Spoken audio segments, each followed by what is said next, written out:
Kära vänner, nu är vi strax framme vid den 4:e adventssöndagen.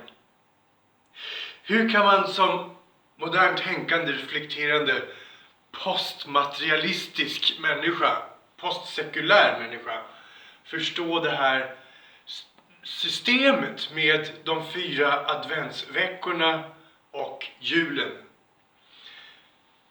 Den 4:e adventsveckan adresserar oss som människor. Som moderna, reflekterande, allt ifrågasättande människor.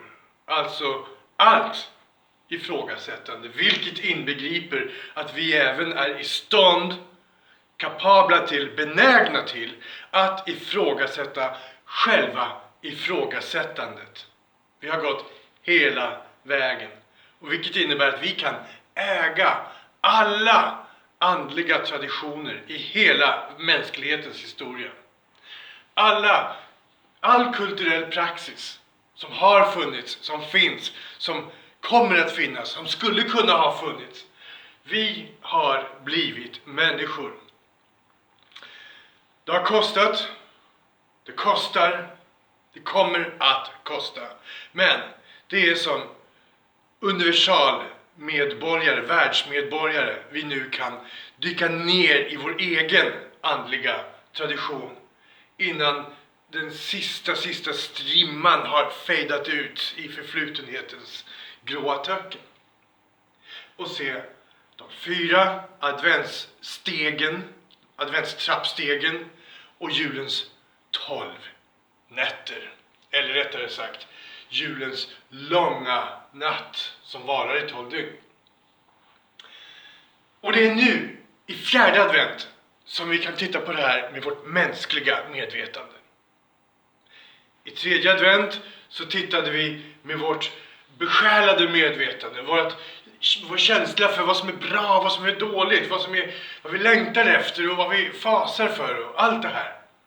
Men nu kan vi besinna, reflektera. Vad är det vi väntar på? Vad leder advent upp till? Vad är julen? Vad är det gudomligas födelse i människosjälen?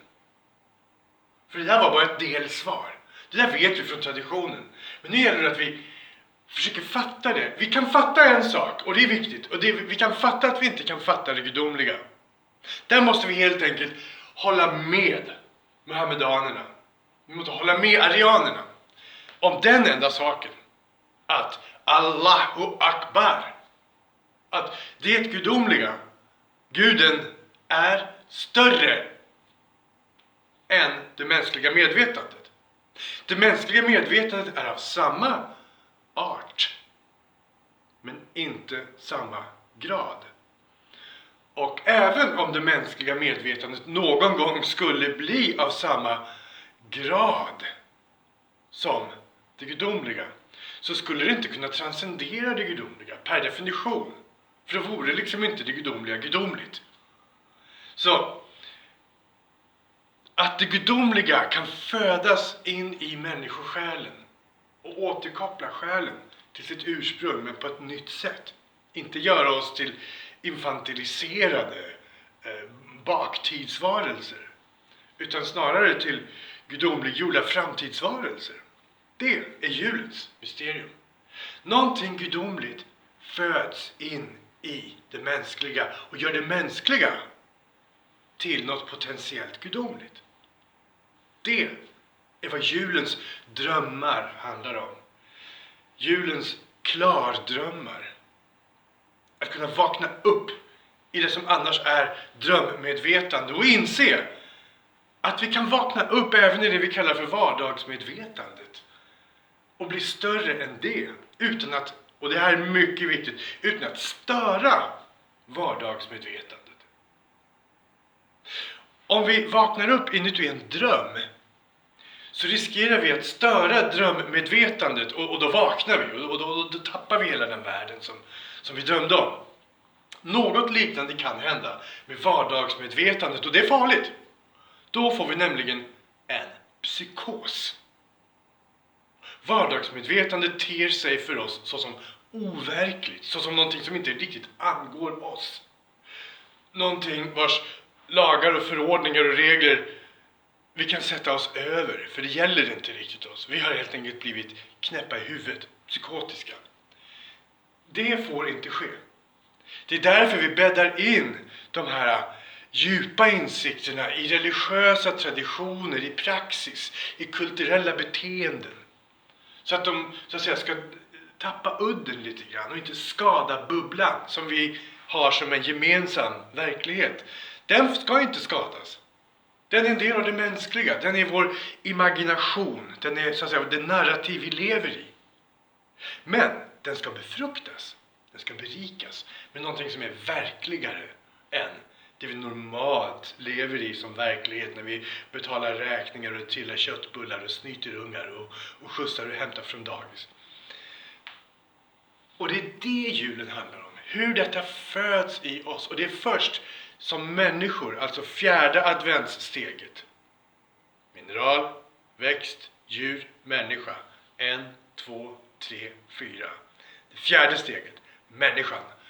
Där kan vi börja medvetandegöra oss om, begripliggöra det själen längtar efter, det vi alla väntar på. Mineralriket, växtriket och djurriket väntar på. Den där förlösningen som inte bara ska komma och svepa bort allting, utan som ska göra det meningsbärande, meningsfullt. Enkla människor kallar detta kärlek. Offervilja. Att man med glädje offrar sin egen existens för någonting större som kan inbegripa den egna existensen men som inte måste göra det. Ett äkta offer. Det låter ganska jihadistiskt. På sätt och vis så är det också. Jag hoppas att en eller annan jihadbenägen människa hör det här och ser att det här är faktiskt en del av även den kristna kulturen. Att kunna offra sig. Offra sitt egenvara. Varenda moder som har tagit sin uppgift som moder på allvar vet ju det här. Och varenda fader som har tagit sin uppgift på allvar och verkligen bär modern och inte bara lutar sig på att ett system ska bära dem båda som om de vore barn, vet också det här. Så det är ingenting som är konstigt eller väsensfrämmande för det mänskliga, utan det är djupt mänskligt. Det är djupt manligt, det är djupt kvinnligt, det är djupt barnsligt, det är djupt ålderdomligt, det är vishetsfyllt att vänta på den här förlösningen som ska mänskliggöra hela bubblan, hela konsensusverkligheten av alla möjliga illusioner, morötter och piskor som vi lever i. Och fjärde advent handlar om att bli Josef och Maria, att bli det faderliga och det moderliga och kunna veta att det kommer någonting som går utöver våran existens. Det är på väg hela tiden. Det är en ständig födelse i det mänskliga hjärtat. Och inte bara i individen, inte bara individens själ. Det är inte bara individens själ som behöver räddning från de materiella bojorna, från begränsningarna och blindheterna, utan det är faktiskt även de större själsliga konstellationerna, familjens själ, folkets själ, kulturens själ, alla möjliga själar som finns lever i spänningsfältet mellan den övergripande andliga dimensionen och den begränsade, ständigt i konflikt sig befinnande fysiska dimensionen. Jag menar inte att vi ska lämna det fysiska bakom oss och förneka och förskjuta det, utan vi ska snarare ta oss an det fysiska men ur den här övergripande dimensionen, så att vi inte glömmer det som är viktigt, så att vi inte snör in på fel grejer. Ha en bra fjärde advent.